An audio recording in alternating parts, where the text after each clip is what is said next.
Start now? Yes, sir.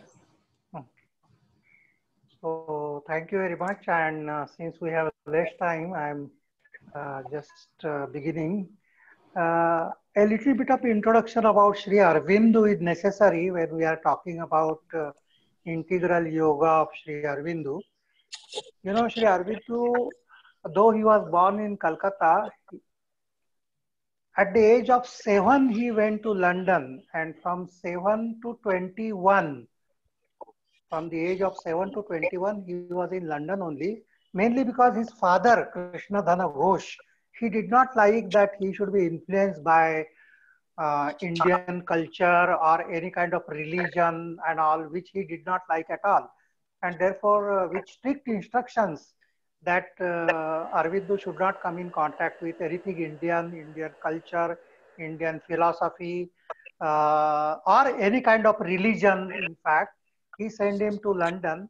And from the age of 7 to 21, Sri Aurobindo was in London, and he learnt in Cambridge University. Uh, he studied Greek, Latin, French, and English, and he was master in all those languages.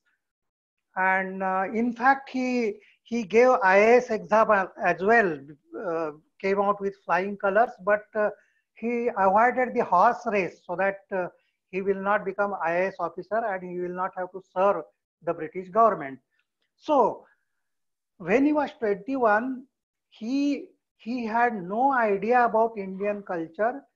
He did not know any of the Indian languages, neither his own mother tongue Bengali or Sanskrit or any other English language, the Indian language at all. But then slowly he came in contact with some of the revolutionaries who were in England at that time. And finally, because of Sayajirao Gaikwad, who met him in London, he came to India, and he was working for some time as a personal secretary to Sayajirao Gaikwad, and then as a professor in Baroda College, professor of Greek, Latin, French, and all that. Now, Sri Aurobindo, as soon as he touched India, without any background of spirituality, he says that tremendous calm descended upon him. And at once he realized that this land is different. This is a spiritual land, Chaitanya Bhumi. That is the first experience he got. And then when he was in Baroda, he started learning Sanskrit.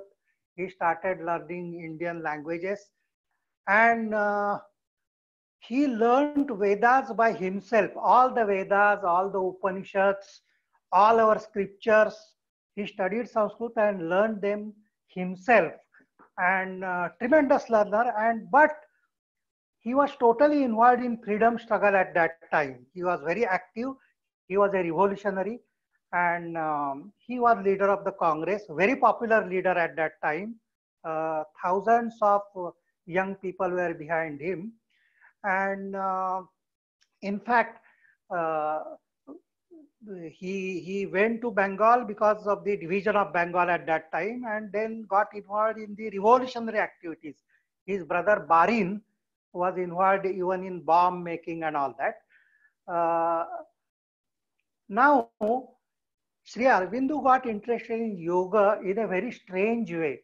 You know, Barin, his younger brother, got ill, and so many medicines, and he was not cured. And one day, one yogi came to him and chanted some mantras, and he healed him. And that is, Aurobindo writes that at that time I became aware that this yoga has a tremendous power in itself. And then he got interested in yoga, thinking that if I acquire some yogic powers, it will be useful for me in freedom struggle. So in order to have some more spiritual powers for his freedom struggle, he started practicing yoga at that time.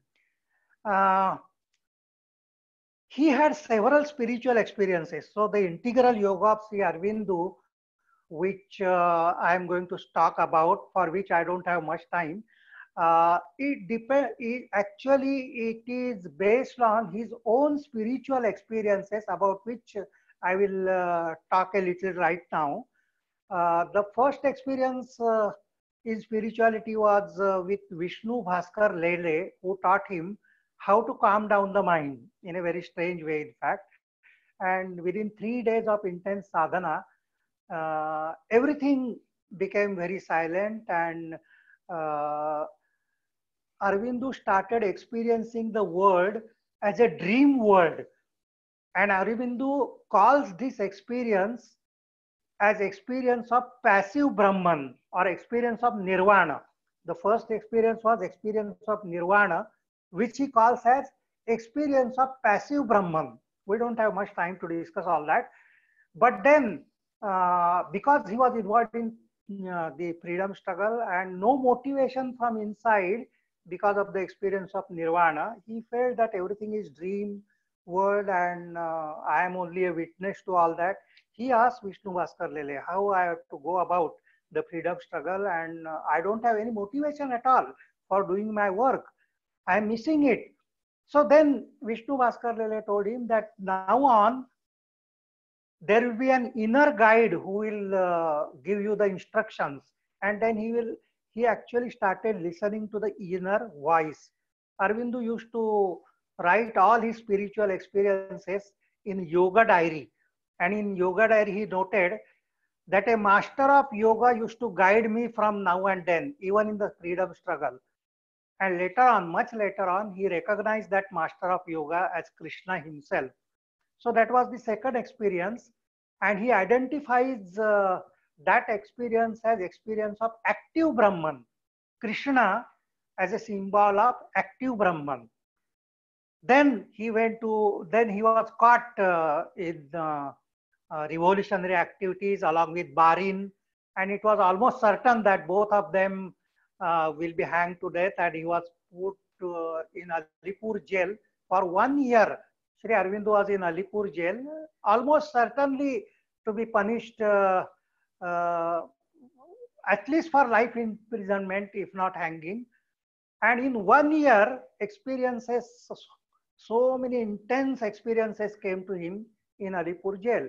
And one of the major experiences was the Vasudeva Sarvam. Actually, he saw Krishna everywhere. At that time, even the bars of the jail, he found Krishna there. Even the sentry who was standing outside was Krishna. Even the tree there was Krishna. He would call everyone as Krishna at that time. Even the other criminals who were there, he thought that they are also Krishnas in wrong bodies. And when the actual judgment went on the last day, he was seeing his own council as Krishna, the opposition council as Krishna, the judge as Krishna, Krishna everywhere, Vasudeva Sarvam. That was the experience which he got. And very miraculously, that itself is a very great miracle, the judge has to release him, you know.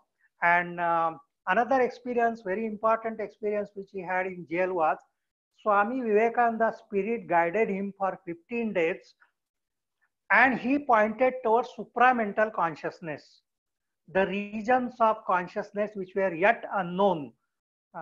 And that is the beginning of supramental consciousness research for Sri Aurobindo.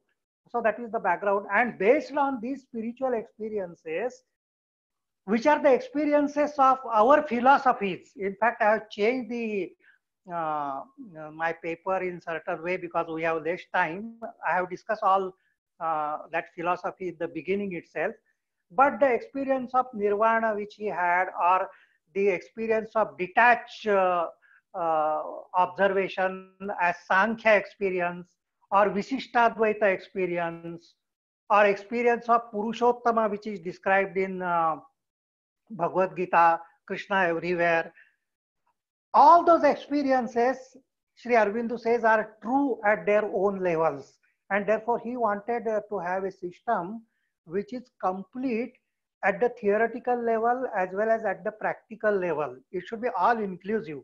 Now, what is happening to us generally in the yoga, if we see the various branches of yoga, like Hatha Yoga, Raja Yoga, Bhakti Yoga, and Jnana Yoga, and many branches of yoga, they are based on particular kind of philosophy, which is known as darshana, a very beautiful word which we have for philosophy. Darshana. Darshana means that which makes you see and experience the reality is known as darshana.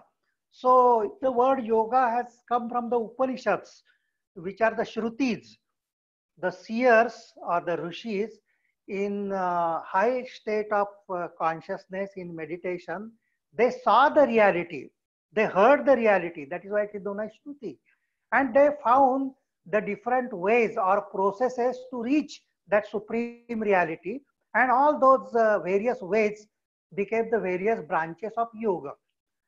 Now, those various branches of yoga, depending on various philosophy, uh, they have certain positive and certain incomplete aspects as well, which Sri Aurobindo discusses in his most wonderful book called Synthesis of Yoga, in which all these yogas, traditional yoga, including Hatha Yoga and Raja Yoga and all those Jnana, Bhakti and all those yogas, he has discussed in very great detail, and what lacks in that also he has discussed, and the philosophy of various kinds he has discussed. You know, one of the major things, Sri Aurobindo, as far as philosophy is concerned, basically he is a Brahmavadin. He has derived all his philosophy from Vedas and from Upanishad. But he has given a totally new dimension to the Vedic thought. You know, as far as the Upanishads are concerned, Upanishad declared that everything is Brahman. In Mundaka Upanishad also we find that Brahman is in front of us, Brahman is at the back, Brahman to the right, Brahman to the left, Brahman up, Brahman below, our Paschattat, our Purastat, our Uttarattat, our Dakshinattat, our Chordhvatat, our Adharattat, Sarvato Maham Pahi Pahi Samantat. So that is the declaration of the Upanishads. But then for thousands of years, the yogis and the philosophers, they thought that the world in which we live is an illusion, is not true. You know, the great Shankaracharya, for instance, he declared Brahma Satya Jagan Mithya. So how from the thought that everything is Brahman, we arrived at something that everything except the world is Brahman. Why not world is Brahman? So that is the thing which Aurobindo has actually challenged in his own philosophy. And then he says that it is not the rejection of the word. That's the implication. The implication of those philosophical thoughts was the yogis or the mystics or the spiritual aspirants, they thought that the rejection of the word is immanent because it is unreal. What Shankaracharya says is it is because of the Maya that word has been created. Brahman creates the world through Maya, and the word is empirically real but transcendentally unreal. And so when avidya goes and vidya comes, one realizes that this word is illusion, and therefore rejection of the word, withdrawal from the word becomes essential for spiritual aspirants. And that is what we find in many of the yogic schools. Even in Hatha Yoga Pradipika, we find ekante matika madhye sthatavyam hatha yoginam. So he has to withdraw from the society, withdraw from the world, go into the solitude, and then meditate and find the ultimate reality. Now, this is something which is not acceptable to Sri Aurobindo, because he says that everything should be realized here and now. So in Sri Aurobindo's yoga, what he is saying, I will just say one of the things which Sri Aurobindo has told is, in fact, two things, that the Vedantic formula Ekameva Dvitiya, one without second, has not been read sufficiently in the light of that other formula, Sarvam Khalvidam Brahma, all is Brahman. And he says that the ascent of consciousness has been emphasized, that one has to really go to the ultimate reality and merge with the ultimate reality. So the goal which a yoga or yogic philosophy sets to us is isolation of spirit from matter, or merger of individual consciousness with the ultimate consciousness. or from the Buddhist point of view, or from Sankhya point of view, eradication of misery forever. Misery to be eradicated forever, or the individual consciousness has to merge with the infinite consciousness, or isolation from spirit, from spirit and matter. So spirit and matter are different, and therefore unless you really withdraw from the matter and become spirit, so tada drashtu swarupe avasthanam. That is what Patanjali Yoga Sutra also says. One has to withdraw, the Purusha has to withdraw from Prakriti and get established in himself. So that is the thought which is there up till now. Now what Sri Aurobindo is talking about, or what Sri Aurobindo is saying is, I will just read the essence, or that forms the aim of integral yoga. It is not merely to rise out of the ordinary ignorant world consciousness into the divine consciousness, but to bring the supramental power of that divine consciousness down into the ignorance of mind, life, and body, to transform them, to manifest the divine here, to create divine life in matter.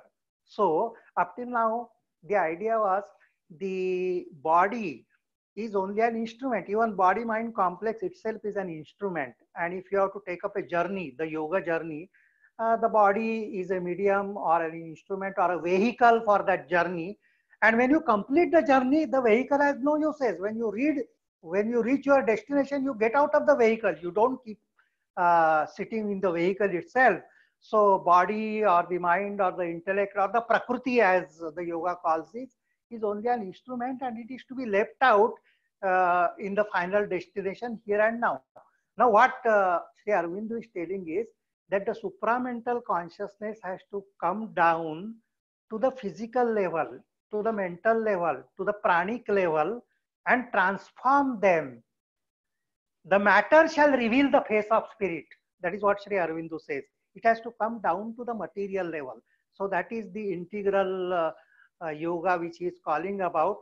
Now, some of the features, because we have very less time, I am going to just say some of the most important features of the integral yoga of Sri Aurobindo. And then if we have chance, we can have question and answers and all that. There is no fixed systems of integral yoga of Sri Aurobindo, which by way of chanting certain mantras or having some asanas, there is no fixed system as such, but there are certain common things which are also there, common spiritual practices which are also there in integral yoga of Sri Aurobindo. One of the things which Sri Aurobindo has done is the synthesis of the yogic practices. Particularly, Sri Aurobindo doesn't regard Karma Yoga, Jnana Yoga, and Bhakti Yoga as separate yoga at all. He synthesizes all that in his integral yoga. In addition to that, some tantric practices has been included, and something from the Vedanta also has been integrated in that integral yoga of Sri Aurobindo. Now, Sri Aurobindo also talks about ascent and descent of consciousness. So with those yogic practices, the consciousness starts rising, reaching the ultimate goal, which is called as ascent of consciousness. It has been very beautifully described in Aurobindo Yoga. We don't have, unfortunately, time for that. But the different states of mind which he has discussed in very minute details. The different states of mind are the physical mind, the higher mind, the illumined mind, the intuitive mind, and the over mind. These are certain stations which you have in the ascent of consciousness.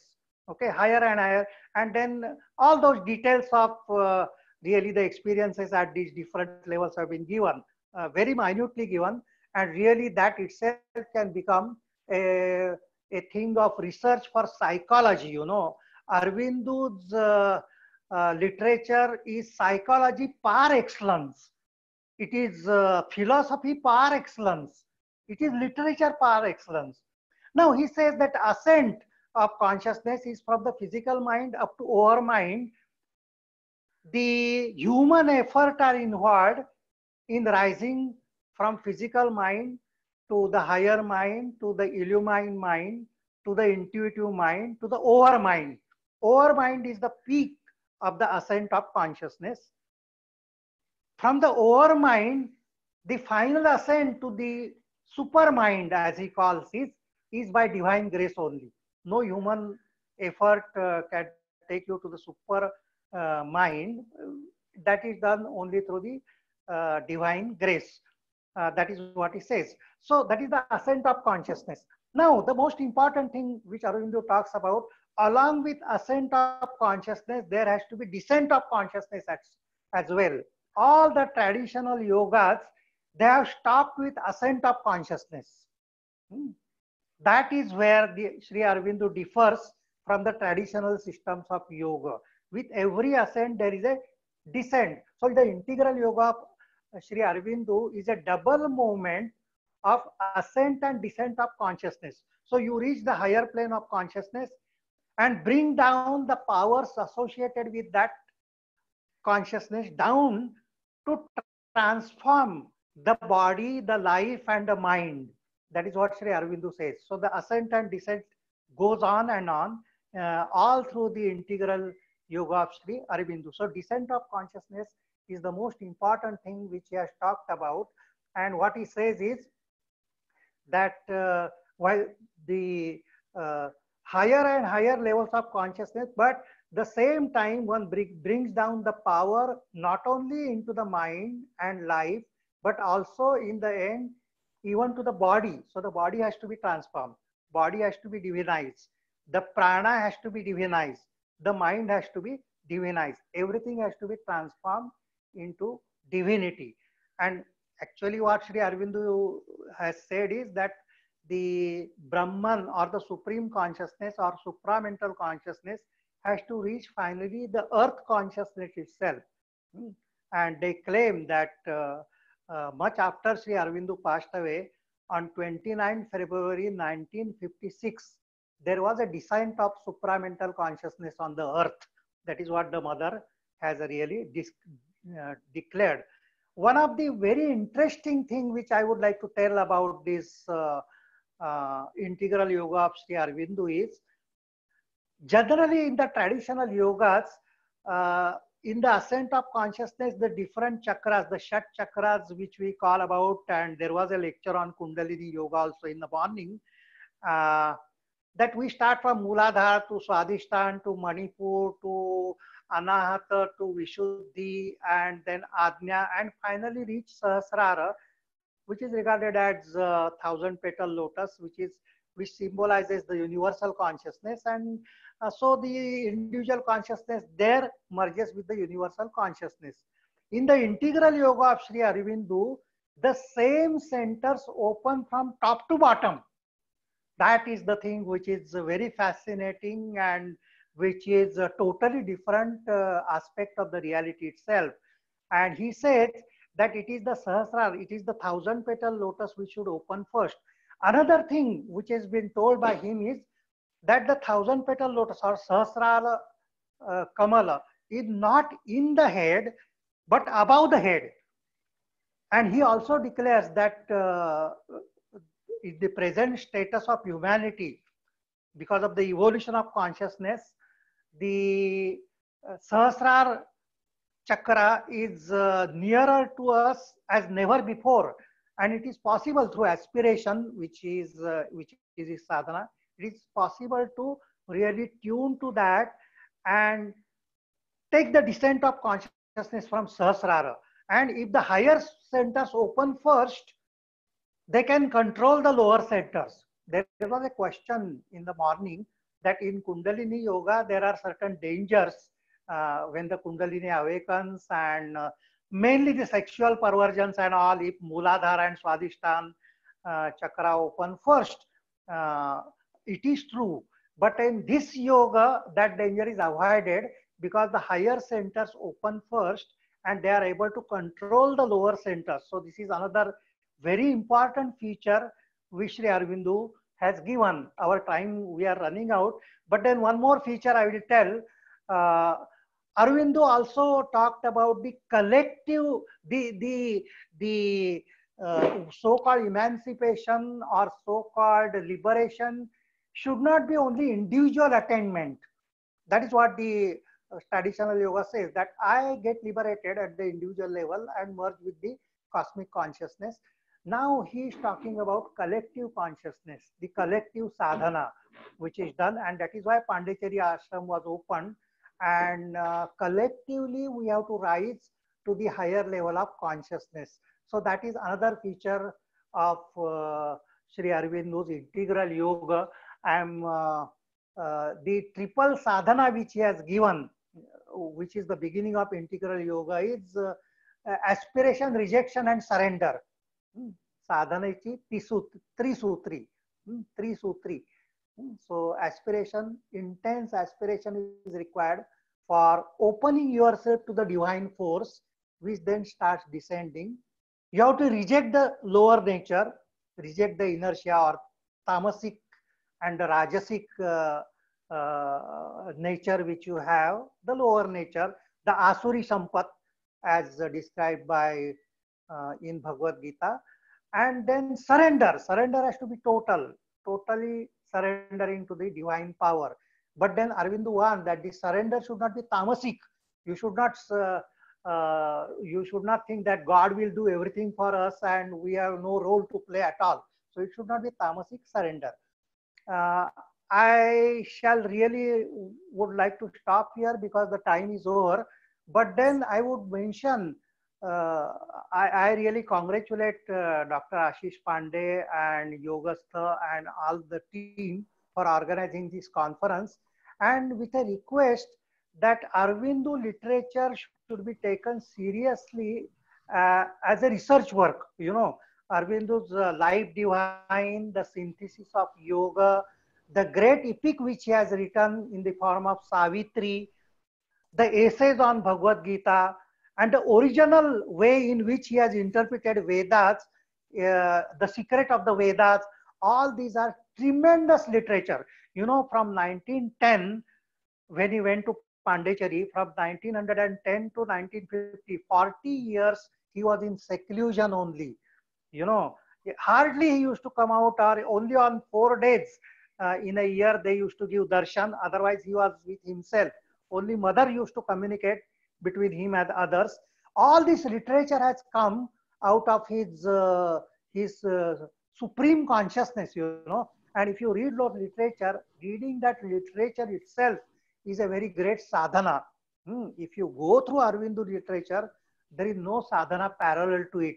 So my humble request is that those books should be made available. IIT is the cream of intellect in India, you know. So of all the people, if the students and the staff at IIT take this work seriously, and that was my intention to come here and present this paper, so that even if I create a little interest about Aurobindo's integral yoga, I think I have done my job for today. Otherwise, talking about Aurobindo and talking about its philosophy is impossible in 30-35 minutes.